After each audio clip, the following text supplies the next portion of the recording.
So, what I'm saying is, I think this. I'm trying to share with you a certain style of life and an attitude to life and an insight. Well, I've taken you on one side and said, listen, kids, things aren't what they seem. Don't be fooled. There's a big deception going on, and you're involved in it, but I just thought you ought to know it and enjoy it. See? I'm terribly puzzled about the way people go out of their way to disenjoy themselves.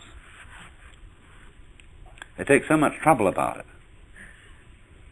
Did you ever read H.L. Mencken's essay called A Libido for the Ugly?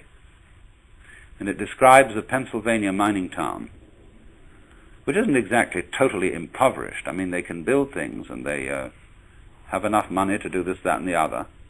But he describes how they made a church out of yellow stone that's so awful that it looks like a Presbyterian with a grin.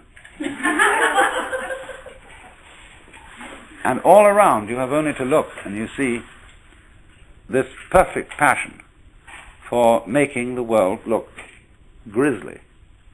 And it isn't only job builders and garage owners who do this kind of thing, it's also people who profess to be painters.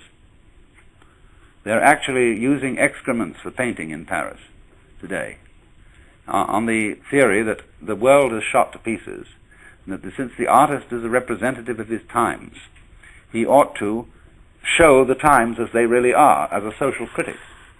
And so he makes the most weird, I mean, he paints Campbell's soup can, and then he makes music that shrieks and screams in the most, he just goes out of his way to make it sound as ugly as he possibly can manage.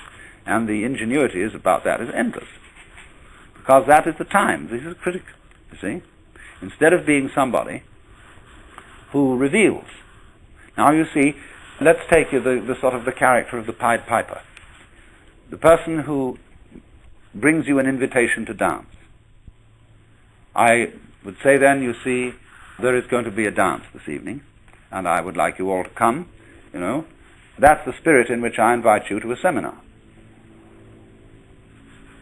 I am not inviting you in the spirit of saying, no, we're going to have to discuss some very grave matters, and you ought to be awake to all these things and arouse your social conscience, and so on and so forth. Because when you get through with all that, then what?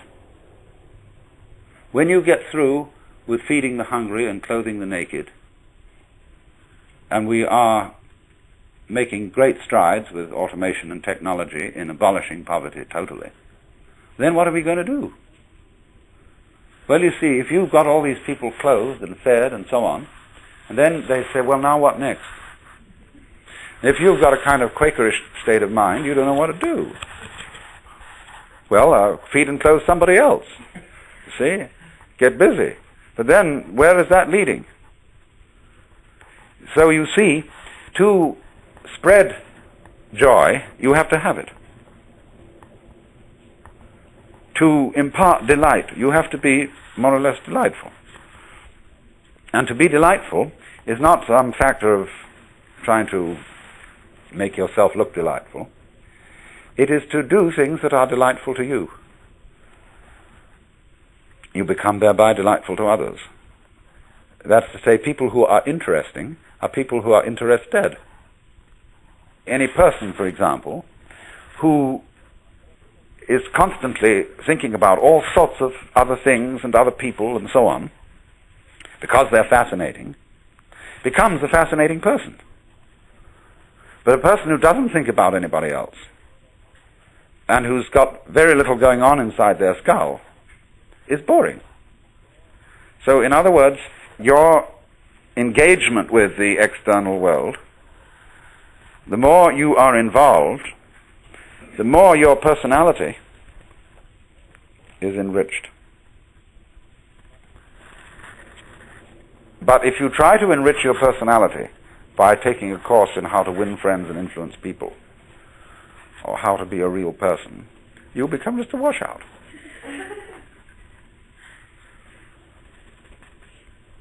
Because you will be in a kind of small circle. You'll be, as it were, you'll be like somebody trying to get a good nutrition by biting his nails, and then the fingers next, and then half an arm gone, and so on.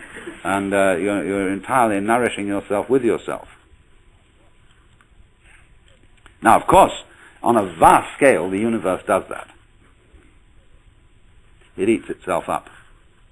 That's why the symbol of the snake swallowing its tail is a very fundamental, archaic symbol of life.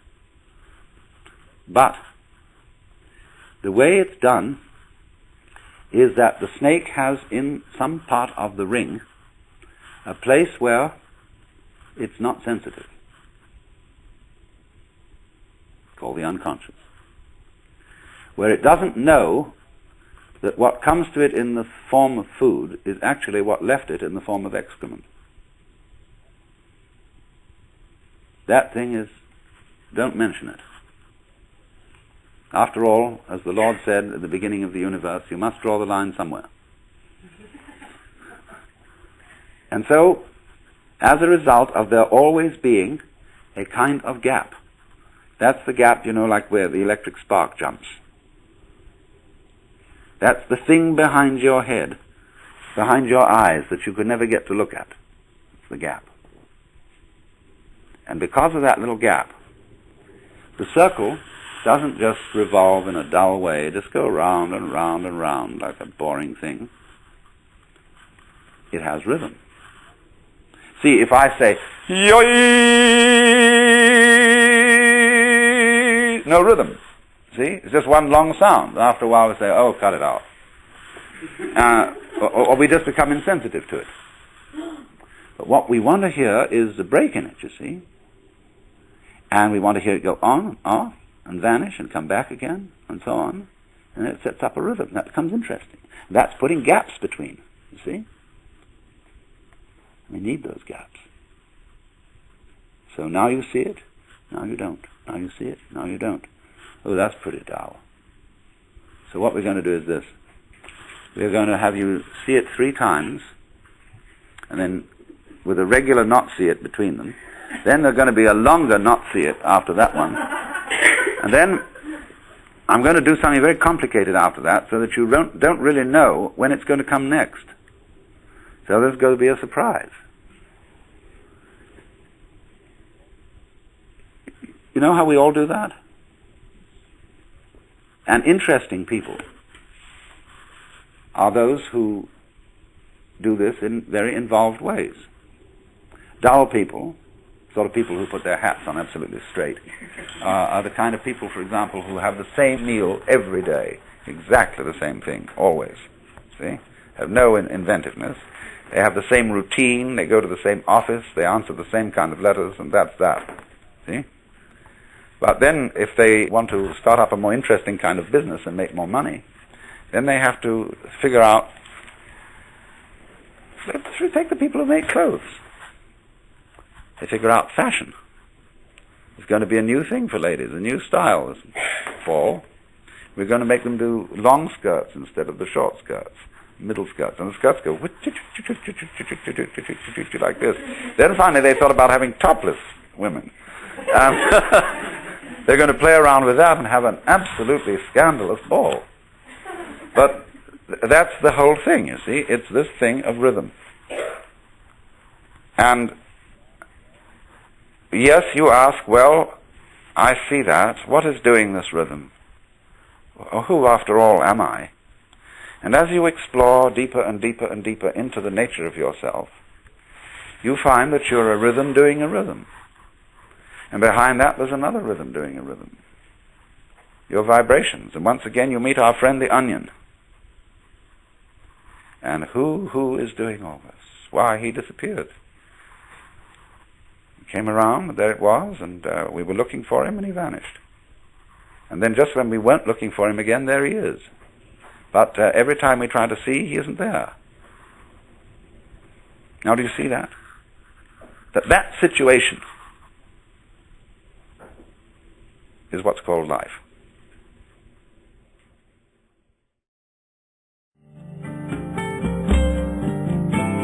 This concludes Session 4 of Out of Your Mind, Essential Listening from the Alan Watts Audio Archives. Our program continues with Session 5.